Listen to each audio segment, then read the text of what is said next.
Hello, everyone. Welcome to the Catalyst Knowledge Transfer Series webinar.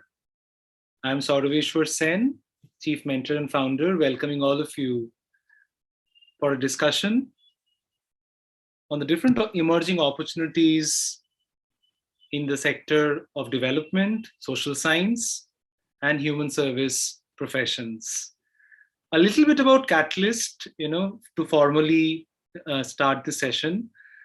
Since 2011 at Catalyst, we have been focused to create awareness, structures of mentoring and guidance to students and working professionals to step up to careers in the social sector.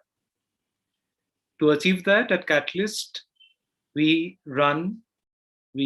deliver a couple of broad-based programs, and those being support for classes 11th and 12th, for bachelors in social science or social work or the development studies or liberal arts into the institutes in India as well as abroad. Supporting students for masters after their college and undergraduate studies into social science at institutes in India as well as overseas. Supporting graduates in social science institutes for their employment opportunity in the social sector by aligning them more deeply and strongly with the requirements of skills, understanding, and most importantly, connections with the sector. So over the years at Catalyst, we have had our alumni network very, very intently, deeply, strategically positioned in our society, trying to work professionally to eradicate poverty, malnutrition, create better access and equity towards healthcare, foster partnerships, collaboration across the different stakeholders. And amongst the alumni, one of our very, very dear one, Swati Maiti, is present amongst us. Swati, thank you so much, firstly, to take out your time. Thank you so much. I remember we have been meaning to host Swati for a pretty long time, but circumstances were such that, we had to wait for the best time, which is tonight. Thank you so much. A little bit about Swati before we hand the session over to her. Swati has completed her bachelor's degree from Lady Bribon College, University of Calcutta, and she pursued her master's in development from Azim Premji University. Swati has her research work in bachelor's degree in understanding the extent of the digital divide and urban and rural areas of West Bengal, which we believe is so pertinent, especially since the wake of the pandemic and even now. Swati has fieldwork experience in Gujarat with Youth Alliance and in Orissa. Swati likes to read about history of the city and the polity. Without a further delay, I would like to pass on the session to Swati. However, I would like to maintain that tonight's session is a lot about discussion, is a lot about interaction. And we want all of you to truly participate in that very heart-to-heart discussion, sharing your questions, asking what you want to know. And please don't worry about answers always, but ask questions, which is very important. From our end, as well as from Swati's experience, we would love to know more about her journey. And I feel very excited that I will also get a very strong opportunity to learn through Swati. Thanks a lot, Swati, once more. Over to you. Thank you so much. I don't know whether such a description is needed or not, but I think I always believe that it's very important to find the roots, the way you have been going through. And I think Catalyst have actually contributed a lot to the pathways that I am right now. So a little bit about myself. I did my bachelor in sociology honors from Lady Preborn College. I was a batch of 2015, 2018 in sociology honors. And then I went on to pursue Masters in Development Studies from Azim Premji University, Bangalore. After that, I had an opportunity to work with the government of Rajasthan on their World Bank project of National Rural Livelihood Mission. And after that, I was for a short time I was with Seva Bharat, and then I currently am IUIF fellow of IUIF is EDOSync UNESCO Information Fellowship. I am a December cohort. I'm a fellow right now. I'm doing a fellowship right now.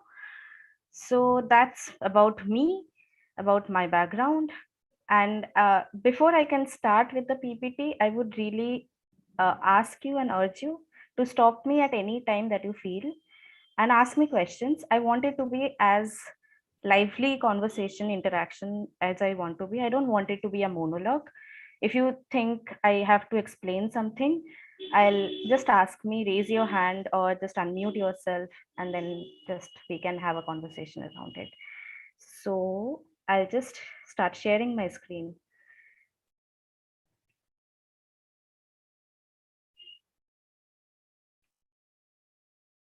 Yeah.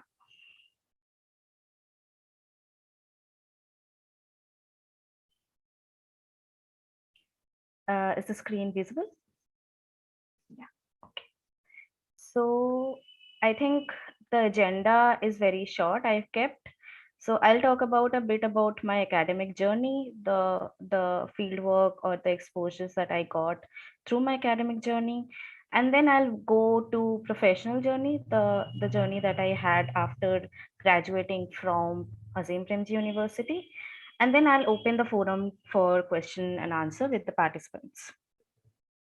So as I said, I did my Bachelor of Arts and honors, and I did in sociology because I had, so from a very time when I had introduced to sociology, I had a perception that I can follow that passion, follow that subject. I like that subject. So I went on to have a Bachelor in sociology honors. In that aspect, I did my, as Sir mentioned, I did my project in digital divide, which I thought is something that I can bring about, not bring about, but I can explore about. So I did my study in West Midnapur and in Kolkata to understand, and only amongst the male respondents, to understand whether there is any digital divide or not. What is the accessibility? What is the degree of awareness amongst the people regarding schemes? Because with the digital India progressing and challenging, it was back in 2015, which 2016 or 2017, which was the onset of the digital India. So with that notion, I started my journey and I completed my bachelor in 2015. No, I completed my bachelor in 2018. So in 2018, I got into masters in development studies.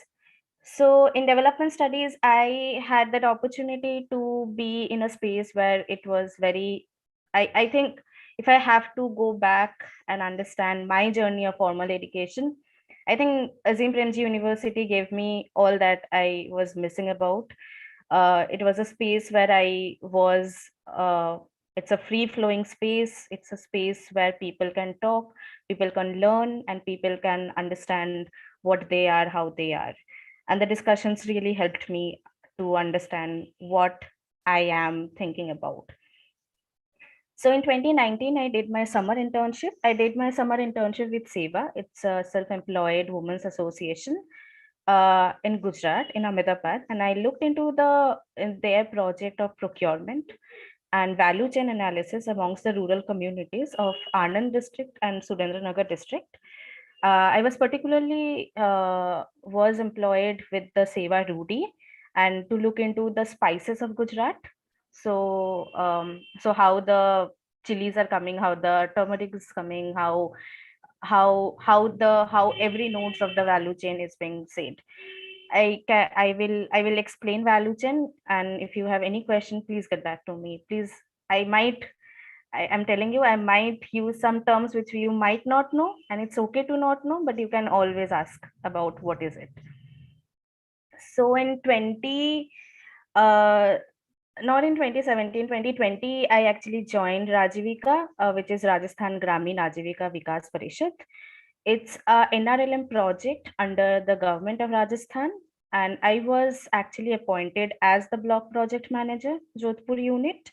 I was appointed as Bapini and Oshia. So if you Google Oshia and Bapini, it's the gateway to Thar.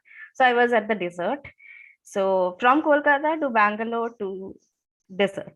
So in desert, I was a block project manager. It was a managerial position, and I was a young professional. I was appointed as a young professional, and I was appointed as the block project manager. In block project manager, my main work was to actually implement and monitor and evaluate the schemes which is under the NRLM project, and to report back to Jodhpur, which is my posted district, and to have that liaising with the district and the community. So after that, while I was looking into other opportunities, I got that opportunity to be with Seva Bharat, which is a self-employed association. It's a federation in Delhi, but I was posted in Almora. So again, Kolkata, Bangalore, desert, and now in hills. So in hills, I was in Almora. I was again, I was into a managerial position. I was a general manager of an agro-based cooperative, which is also looking into the agricultural products.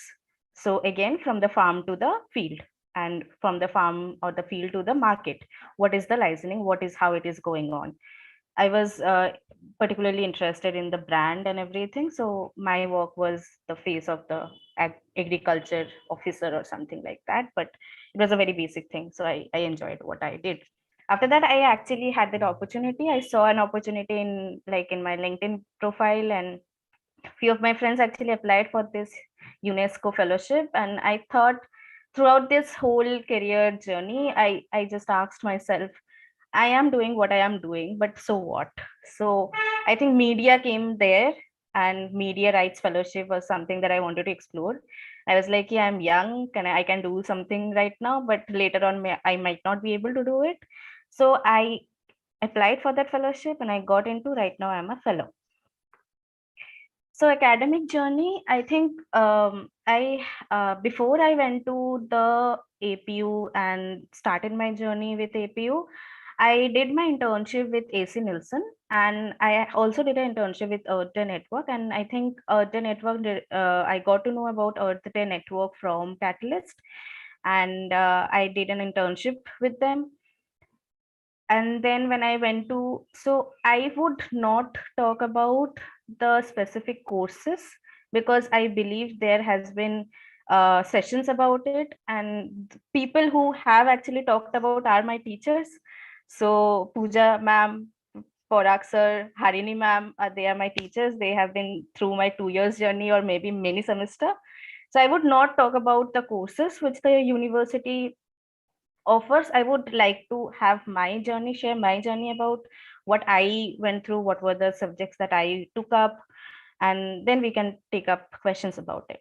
So second was the field immersion, which I did with in Orissa, in Mayurbhanj district, with Sambandh. And it was a 15 days immersion, where we were told to explore the area. And Mayurbhanj district was something that they were working with. It's a district, if you Google about it, it's a district which receives the highest amount of rainfall in India, but yet there was no agricultural producers. So the organization was looking into how to stabilize the fertility of the soils that was there in the Mayurbhanj district, as it was eroding away the topsoil. And they were working with the women's group there. After that, there was an opportunity in my APU circle where they talked about Gramya Manthan, and I did. So honestly, when you step into development sector, it's a bit difficult for personally to get accustomed to everything, because you have certain degree of comfort when you are at home. And through field immersion, I suffered actually, and honestly, I had my share of bad days as well. So I asked my mentor who was there, who was my mentor, and I was like, yeah, I might not be able to do it, and I might not be, I think I'm not built for development sector. So my mentor said one thing, and which actually I still believe in, is that will you stop yourself, had there been no obstacles at all. So I was like, yeah, but then I was like, then there are things that you can do which will make you successful. So I was like, yeah, but then I was like, will you stop yourself if there are obstacles at all? So my mentor said one thing, and which actually I still believe in, is that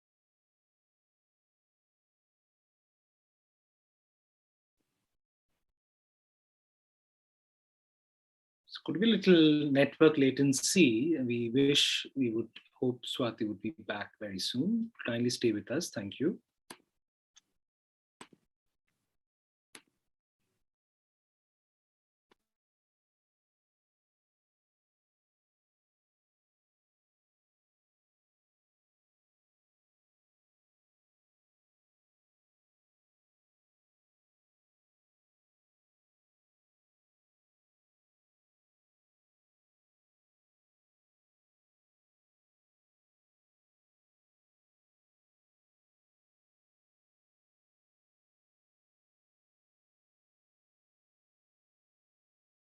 Yes, so we have Swati back. Thank you, Swati. You can unmute yourself. Thank you. oh, so is this okay? 1 second.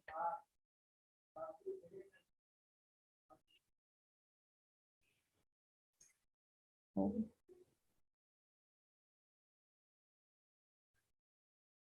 Yeah.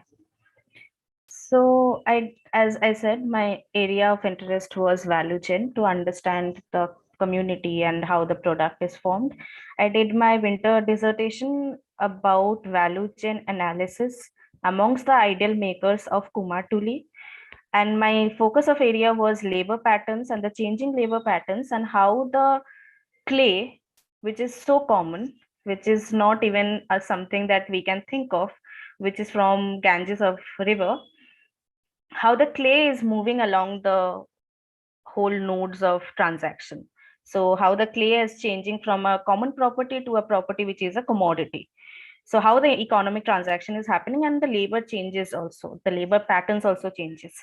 So my, as I was interested into the value chain, I looked into each nodes of how clay was there in the Ganges to the clay which is made into this huge idols that are in, which is like in the workshops of idol makers of Kumartuli.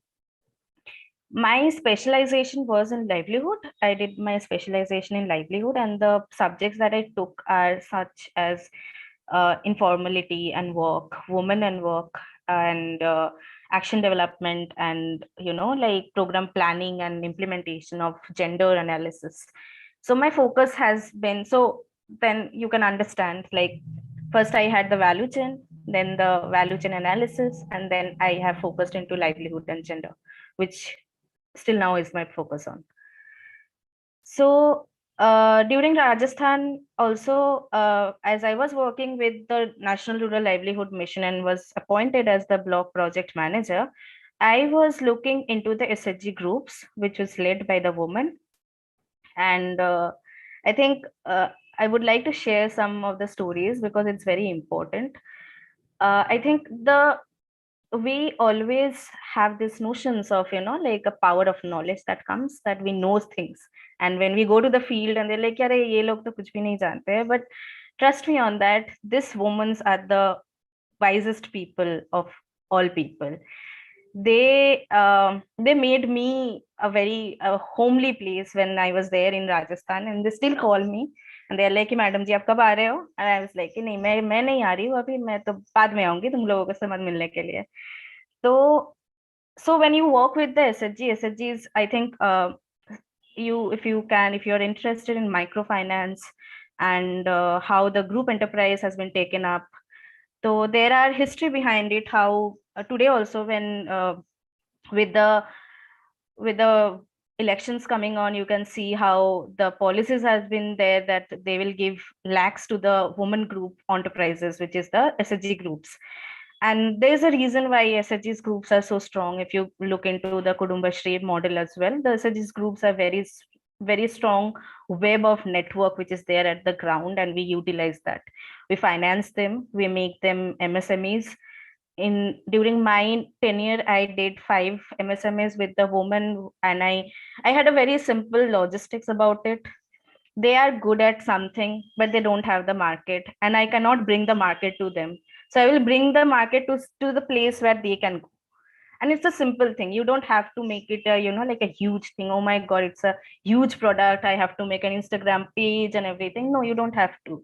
They will only say कि madam जी हम लोग यहाँ तक जा सकते हैं और हम लोग यहाँ तक ही जाएंगे. हम लोग बेचेंगे 5 दिन बेचेंगे, प्रॉफिट करेंगे तो 10 दिन बेचेंगे. And that's a good plan. I think that's a very, you don't think about it. So SHGs groups is something that I started working with. I was interested in livelihood and genders, and livelihood plays a very important part. When you have an economic transaction of 10 rupees per person per week, you have a corpus amount. So financing is something that automatically comes, and then the MSME has been built. So in Seva also, they had this network, and they had a cooperative even bigger. So there are 3 levels of SHGs if you have to look into it. The 3 levels are that the first is the SHGs, then is the village level organization, and then is the cooperative. So once the cooperative is built, we believe that the woman has so much of capacity in themselves that they can actually manage their own finances. So before that, we give the support कि आप लोग लिख लीजिए यहाँ पे, आप लोग maintain कीजिए record, but we as a person we are giving those support. But once they receive that level of cooperative or a village level organization, we try to take a step back. We try to make sure that they are doing the work that they are able to do, and we are pushing them a little bit rather than just hand holding them. So the second layer of my interaction was happened with the cooperative. So there is a cooperative which is already working, a transaction is happening in lakhs, and the people are managing these things. The office bearers, the president, the vice president, the secretary, the treasurer is maintaining that record, and I am just there to support them, because they might not have skills for those brand building which I might have. So I will contribute in that part rather than just doing कि अच्छा मैं पूरा का पूरा change कर दूंगी, structure में change नहीं कर पाऊंगी. So that's another thing. But in both the cases, what I felt was that ki I'm doing something, but there is some missing links, like मतलब मैं यहाँ पे हूँ, like I am in Rajasthan, but market बाहर है, and I know the value of that market product that they are making is so high when it comes to the national market or a broader market. So I felt that there is issues of connectivity as well. Women do not have mobiles. Women do not have a smartphone. The smartphone belongs to the male of the house, the patriarch of the house, and they do not have that access. So I started to question myself, okay, what is it that is the missing link? And I'm still not there yet. And I think there comes the fellowship where they talked about ki you have to make a project of communication to understand how to help the community. And there I felt that okay, this is something that I can like explore at this point, because I have a field experience, and I might not have a extreme longish field experience, but I have a very something which I treasure the most, and I can contribute to it. So I applied for the IdeoSync UNESCO fellowship. It's a fellowship in a partnership with UNESCO and IdeoSync Media combined, and they actually help us to build a project, which is if the project is selected, then the grant is there from UNESCO to fund the project further. So right now I am in the stage of building the project. So as I said, connecting the dots, decide on what really matters to you. I mean, as with the major decisions, decide what are the areas you are passionate about. Development is a very larger, and I consciously chose a subject called development studies so that I have that choice of having those options in my life that, okay, I want to go to gender, but I also don't want to let go of the livelihood. And I also don't want to let go of the health as well. So what are the things? Can I connect the dots about it? Can I look into health as well as livelihood, as well as a gender perspective? So wherever you want to go, however, whatever, wherever, which course you want to take, be sure of what you are passionate about. So because one of the factor comes, because you before the recruiter or an interviewer ask yourself, why am I applying to these places? Why are the things that happens, why it is making me very uncomfortable, that these things are not very sure about, and what can I provide about it? Can I have the skill sets in this time so that I can help them? And exploring those spaces. Okay, fine, हो गया, अब क्या? अब उसके बाद क्या? Now I have those things. And engaging with the stakeholders gives you a hands-on experience on what you want. And I want to say this, that no, there is no opportunities where you will not learn anything. I mean, that's a very stupid thing to say that this is a small opportunity, this is a big opportunity. But take each and every opportunity as a chance to grasp whatever the learnings are. So from AC Nielsen or from the other network, I had that hands-on experience managing the stakeholder. यार call करना है, नाम लिखना है और बोलना है कि ये करना है, and to convince them. That's also a skill set. You need to convince people to make you believe that what you are doing. But you have that skill set, and no opportunity, as I say, that with real-time collaboration, exploration, and anything for that matter, believe in yourself what you are doing and learn from each and every smallest, from the smallest opportunity, and there is nothing wrong in it. There, you don't have to go to any specific areas to learn something. You can learn it from anything that you are having.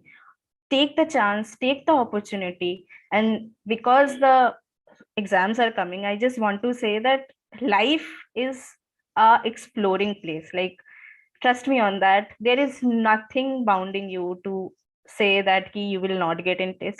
Even if you do, you will have to challenge yourself, and the learning is the best important thing that you can uncover yourself. And if you stop asking that question, so what is it, how am I going to do it, what will I do, and stop yourself, then I think there comes the point where you feel like, oh my god, I have done everything. And can you do everything? I can't.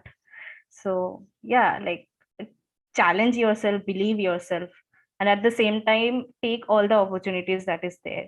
Stakeholders matlab sirf government nahi hai. There are so many stakeholders at so many levels. Government is like this thing, and government can niche there are this another levels of stakeholders, and you need to identify that. You need to understand that ki block development officer is as powerful as a district level officer. Block level में तुम अगर कुछ करना चाहते हो, you need to have that liaisoning with the block development officer. You can not go to directly to the district and say, अरे आपको पता है ओशिया के ब्लॉक डेवलपमेंट ऑफिसर ने मेरे को बोला कि ऐसा नहीं होता है. नहीं होता है. They will say I don't care about it, why you taking it to the district? You need to understand कि ब्लॉक डेवलपमेंट के नीचे there are village development officer, and you need to maintain those relationship with the village level organizations. Village development officer के साथ, सरपंच के साथ, you need to have that thing कि whatever it is, they are the part of it. They are the crux of the things, that whatever it is, they are the crux of the government that we are looking into. So go to the bottom, and ask yourself, what is it that I want to have? What are the areas that I want to explore? Is it livelihood? Is it health? Is it mental health? What are the stakeholders in the mental health? So areas to explore in development sector are like community outreach is there, communication for social change is there, monitoring and impact evaluation is something that is very burning. It's a very nascent stage, but it is something that everybody wants to explore, which means data analysis, R and data, qualitative data, quantitative data, how it is happening, what are the impact. मैंने तो एक काम कर लिया, project has been rolled, program has been rolled, what are the things that came, what are the outcomes of Swachh Bharat Abhiyan, what are the outcome of Srekon Nashri, for example. So these are the types of the monitoring and impact evaluation questions that we always ask about. Research analyst or associate program analyst, associate program officer are the various ways of doing it. And I think there is also a very burning of thing about data journalism and data visualization. So when I say monitoring and impact evaluation, you might have to have those skills. So you might, it's nothing, trust me on that. You can go and just take a free course or maybe a course in a minimal amount, and you can get those skills. But data journalism and data visualization also talks about a very important part. I uh, I would I would like to talk about data visualization and data sonification, which I learned. So there is a podcast. I'll just stop this. There is a podcast which actually talked about each data being sonified into a whole mechanism. I'll just share it. 1 second. Yeah. This idea that financial Is it audible? Okay.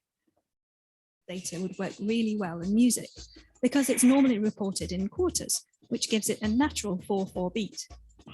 We wanted to tell the story of the US economy since the late 1960s. It's a roller coaster ride of booms and busts set against the background of dramatic change in both the United States and in the wider world. There are oil shocks, dot-com collapses, Reaganomics, but overall, the economy keeps on growing. There's also the dramatic rise of inequality over that time span. At the start of our data in 1968, the poorest half of the population took home about 20% of national income, while the richest 1% laid claim to about a tenth. Today, those proportions are reversed. Now, our track is based around a beat, but not just any beat. It's the Amen break, a legendary drum sample, so legendary that you'll recognize it in an instant. Take a listen. It comes from the 1969 track Amen Brother by the soul group The Winstons. Here it is in the context of the original song.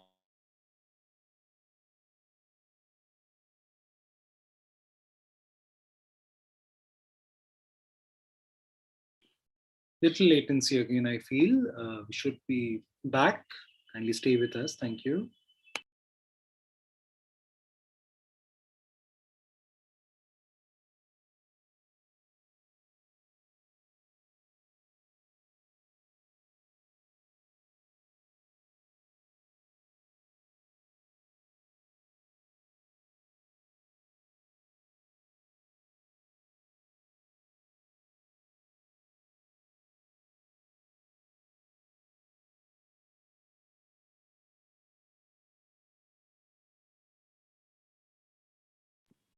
Okay, Swati is back.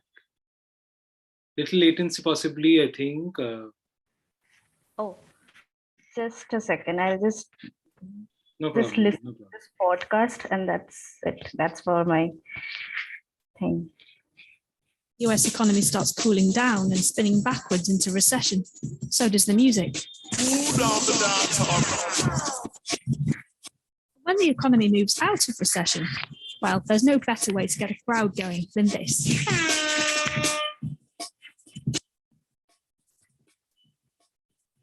We also sonify the value of the Dow Jones Industrial Average, which tracks the financial performance of 30 leading companies in the United States. It's mapped to a gentle, wispy synthesizer sound, which rises, For example, you're going to want to listen out for one in particular. It sounds like this. The volume of that sample represents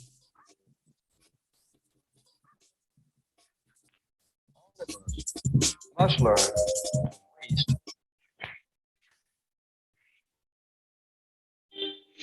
So each of the beat is the data that you are listening to. So if the data is like going back, if the recession is coming, so the data is going, so the audio is moving like that. So that is also data. Data is not about only R, only Stata, only SPSS. It's also about data. There is a project which I can share about. It's a Dear Data, where two of the data scientists of data feminist talks about, and they actually send postcards to each other about the regular things that they does in the day. So like, how many times do you look into your watches, and what are the reasons why you are looking into the watches, and data from that. So don't worry about things. It's a whole universe that opens up once you ask yourself, oh my god, what am I want to do? So right now, currently I am interested in data. I have like, what can I say? I have bought some books, though I have not read, but I have like pumped up with looking into data. There are many books about it. One of the famous, very award-winning book is Whole Number and Half Truths by S. Rukmini, which is a very good book if you want to explore the world of data and how the data has been seen. So this is another, just one slide maybe, which is there. Yeah. Yeah. Do your homework and challenge yourself. That's the basic thing. Like, I didn't know about data sonification until I went to the podcast and let's listen to it. So start researching on your preferred areas. Take the task to challenge yourself. Say, what am I asking for? What are the questions that I can? There is like very similar. What is things? What are the ways you want to look into it? And yeah, contact me. This is my email ID. You can just contact. Swati, yeah, I think the screen share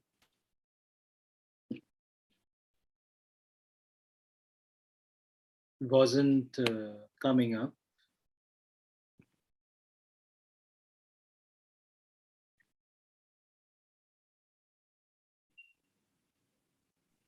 My network is bad. No as I problem. expected. Any question, anything that you want to know about, I'm happy to answer.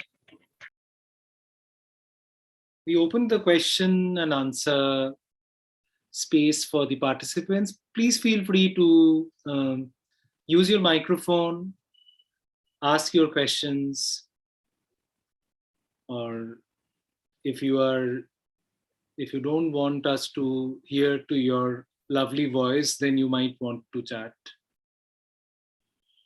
But feel free to ask questions because that is going to help all of us understand. Swati, I'm fascinated by some of the examples that you put forward. I really appreciate, and I being so closely, I would say privy to your transformation, your growth. I'm very, very happy, and most importantly, I'm glad that you are constantly stepping out of your comfort zone, which is very important. Talking about that comfort zone, Swati, before I think anyone has a question to ask, I have a couple of things to ask on behalf of our students. And so if I may start the Q&A on behalf of everyone. So Swati, as you mentioned that, you are from a background of sociology, and then you transited into development at Azim University.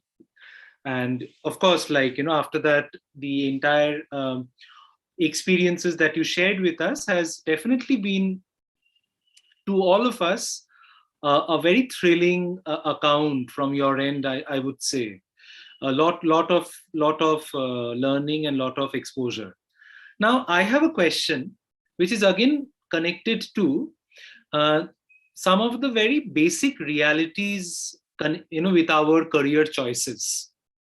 So I would like to know, Swati, that we know that, okay, you were at Catalyst, and we try to support you with the exposure, and everything is well and good. But we all also know that taking up MA development is not yet in our country the popular format of progressing in someone's academic trajectory, right? Quite often, Swati, through many of our students, as well as what we observe is students find it a lot of times a big challenge to convince their parents. I'm just kind of sharing a very, very common but yet important point. And we really don't blame our parents because, they may not be aware of these opportunity, right? You can imagine. Now, as someone, Swati, who might have overcome that stage in your life, if I may suppose that, what could be couple of suggestion that you would like to share? Because at the end of the day, you spend a lot of your time with your family, right? You do. I mean, wherever one is. So the discussion, the support, the exchanges. So what could be that one or a couple of points, Swati? Avik also has a question. You can take any one of that first. You would like to just share with your junior aspirants that, what level of communication, how do you go about, what could be those little things that one might want to pitch, especially when it comes to transiting to a non-conventional yet prospective opportunity.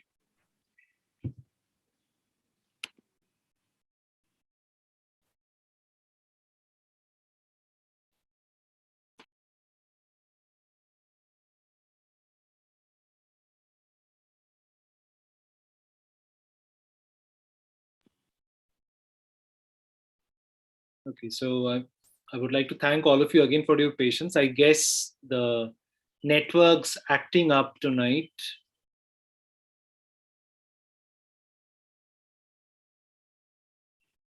We can expect Swati back any moment. Thank you for staying with us.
Am I audible?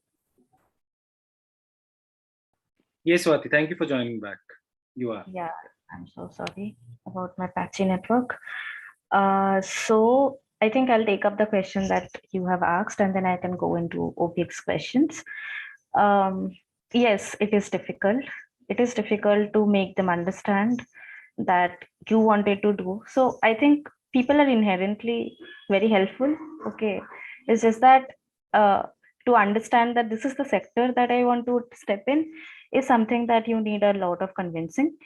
So I believe there has been a wave of engineering, there has been a wave of MBA, there has been a wave of entrepreneurship again. And I think we lie at that core center of everything that is there.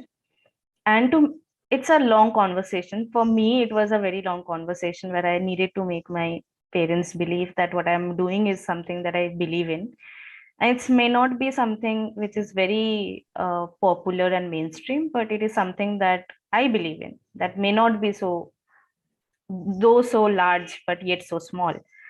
So that's one thing that I have been, and I always, whenever any of my junior comes and asks me what are the things that they want to talk about, how did you manage to convince, I actually took up a challenge of myself that I need to prove that whatever I'm doing is doing something right.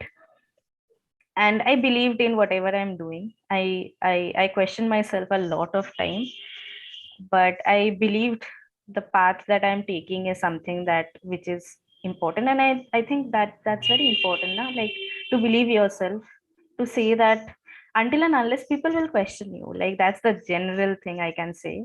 People will question you, people will ask you question, अरे तुम कहाँ पे हो, like still now people are like मुझे नहीं पता स्वाति कहाँ पे काम करती है, it's so weird and different. And I'm like कि हाँ मैं हूँ, but it's okay. And I think believing in yourself so that you can make others believe is something, some motto that I have learned over the years. जब तक तुम खुद से believe नहीं करोगे, it's very difficult to make them understand where you are, what you are doing. So I got to know about these things in through like spaces like that. So what I said, as I said, look for spaces which is very, like something that you can explore. If it is policy, then look for spaces where the policy discussions are going on. What are the type of discussions of policy that is going on? What are the economic status, or like even if you are interested in numbers maybe, so what are the ways of going through it? What are the ways? So I was inherently a person who is very scared of numbers, but then data came and I was like, this is something that I can understand. This is not something that is challenging for me. I can find a comfort where I don't have to be mathematically right, but I can say that this is the trend. So that's how you believe in yourself and to look for spaces. Okay. As I think the one of the popular belief of development sector is that the pay range is something that like people are so scared of. But I think one of the important aspect in this also is that I know people who are doing extensive rural field work. They're staying in the villages and doing extensive work in organizations like Kudumbashri, Pradhan, Seva even, and they're happy and they're getting a salary which might not be very, drastically above the salary range, but they are happy about what they are doing. And that's important, na? So I know people who have done SBI fellowship, and the stipend might not be so much, but the exposure is important. They got to learn things from the community, and then they took up those experiences, took up those learnings to the next place that they want to go, and they took up and they are in a good organizations, they are working in that organization. So to convince themselves is to convince yourself also. What you are doing, believe in yourself and challenge yourself. Make those spaces. I was approached by an organization and I got selected, but the pay was also very good. But then I felt like I might not be able to contribute. There might be friction about my ideology and the organization ideology, and I don't step into it. But do I regret? No. So believing in yourself is something that always helps. Coming back to the questions that Obhik asked, one second. Can you just repeat the question, Obhik? I think Avi can ask it on the Hi. microphone. So basically, I wanted to ask about the importance or the relevance of economics and the cross section or intersection of policy in the curriculum of MA development. Because I was Yeah. scrolling through the curriculum both at Azim, Premji and at some other universities. So I was just like a bit confused, and so if you could guide. Yeah. So policy level interaction. So specific if you want to go into policy interventions and public policy in a hardcore way, so I think public policy course might help you in that way, because it's a specifically policy course which will guide you through the public policy reforms, the history of it, and also the present context, how to criticize, how to go into the public policy. So I think in that way, development studies curriculum, I think there were sessions, and as I said, I will not trade on that path because there were faculties who have taught me, and I'm not here to say what they have been teaching. But the courses that I took was a program evaluation and impact evaluation, which was a very important course to understand the policy. So we were given the idea of various policies and the methods, various methods like RCTs, DID, and those methods to understand the impact of those policies. Also, I was also into this subjects of action development of gender analysis, where I needed to make a program of myself through skill sets like logical framework or theory of change. Mostly, so like if you compare the curriculum of TIS, for example, and APU, for example, APU curriculum is mostly field based. So they actually have a strong belief that you learn a lot from this field. and it is not specifically into economics. It's more into holistic understanding of the economic development or the economic spectrum that is there. And also, unlike the course that offered in TIS, TIS offers a very strong hold of economics policies, but APU actually gives a very strong hold to the field-based, more into the theories of it. And but there are courses, when you get into the electives, you go to the courses, there are courses on laws, there are courses on, you know, program policy specific. If you want to go into land, maybe you have courses on land, you have courses on health, and they talked about, they design the policy about it. I don't know whether I have answered your question, but I hope I have, or else Yeah, just thank you so shoot much. me. Yeah, understood. Any more questions, anyone? Please feel free to ask. And like, I have so many things to ask, Swati, from everyone's behalf. Like, I can see a couple of our students. So I would like to know, Swati, for everyone's benefit, we know that uh, it took a pandemic to make us all aware of the importance of public health. But nevertheless, I guess it's never too late to realize the importance of public health, to understand the frameworks of making healthcare more affordable, and to quite naturally look at the, Swati, as you know, how human resources can support the growth of public health networks, right, in our country. I would like to know that with your experience in pursuing and studying development, um, now if you look at how the public health sector is being talked so much about, I keep on asking, like hearing a lot from everyone else. I would like to know, Swati, that do you think that a background of development can also open up opportunities? Because you mentioned it's a very broad course, you have a lot of choices within the course. So do you think that a development can actually open up opportunities to work in the public health space also?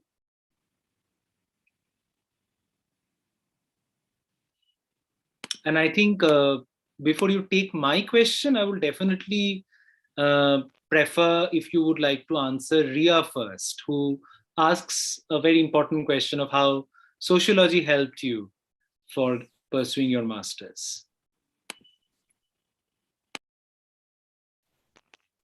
Yeah, sorry, my laptop charger as well.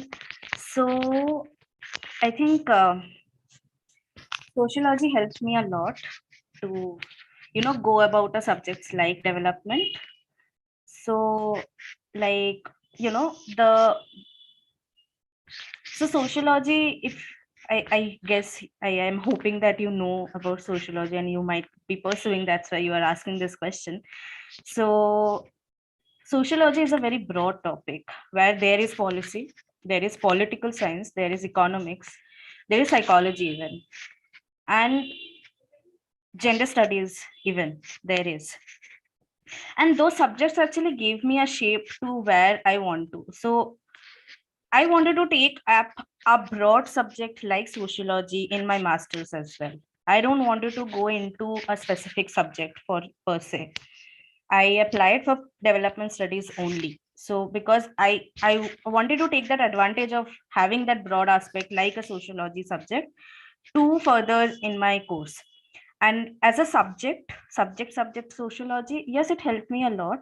For example, when I did my dissertation also, the aspect of, you know, digital divide, aspect of accessibility, awareness, actually built a notions about what, how can I go into it. I think the course that I had in Calcutta University changed after, I think, passing away after two years maybe. So what happened was that we had a course of uh, you know, modern India, the social problems in modern India. And I had those opportunities to look into poverty and employment and those aspects. And given the theories of the sociological thinkers, that Pareto or Marx or Weber, for example, those theories actually gave you an understanding that, see, theories have been made very past way back, but the relevance of it is still there. I think, for example, if I have to think about politics right now, I can think about Weber's theory of leadership, the charismatic leaders, and what was the type of the leadership that the Nazi was following. And I think those gives us a very important aspect, what development we have to think. What is the definition of the development we want to go into? And I challenged myself, those understanding can be taken forward in the discourse of the development, isn't it? So why will I stop myself having that opportunity, having that broad aspect, not being specified to anything, and again having that broad aspect in my career as well? Why would I not have that? Have I answered your question, Ria? If I have not, please shoot me more questions. So coming back to the aspect of public health, I think public health is an area where we negotiated, but we overlooked a lot. There has been discourses of how what healthy is not, has been there for a long time. Mental health is just coming along right now. But as a health, if I have to see public health, it has been there for a long time. There were many organizations who have been working in the field of public health as a discourse, as a challenge in the development spaces as well. For example, I think, yeah, if there is an organization called Tashi, which looks into sexuality and disability. There is Agents of Ishq, who are communicating stories of how sexuality amongst the disability is, and also HIV, which is a very important, though corona is something that happened today, and it actually didn't do, like, it was a fever which struck everyone, and that was the reason why it became so much. But I believe HIV has been there for a long time. Epidemic as an epidemic has been there for a long time. Ebola was there. And public health discourse, we have negotiated those spaces. And I think the question of governance also comes in here. What are we prioritizing when we are prioritizing in our budget and everything? So we have negotiated, but in development spaces, there has been even the question of food security. What are the types of foods that we are eating? Are we a conscious consumer? That how it has been sourced is something that has been coming up, especially after, if I have to look into corona after pandemic. Yes, one is the health infrastructure that we are talking about. Second that we are talking about is, are we a conscious decision making process in the food that we are choosing? And I think we are becoming more and more aware of what we are eating also, because now that we are locked in our house, we have to make sure that we have a good food. So yeah, health infrastructure was there, but health infrastructure came into forefront after a very long time. Right. Thanks. I think that's very interesting point that mentioned, Swati, how health is not necessarily just centered around disease and its cure or prevention, but a lot around how we reach that stage, which is of course food, nutrition, the conscious decisions that we are taking.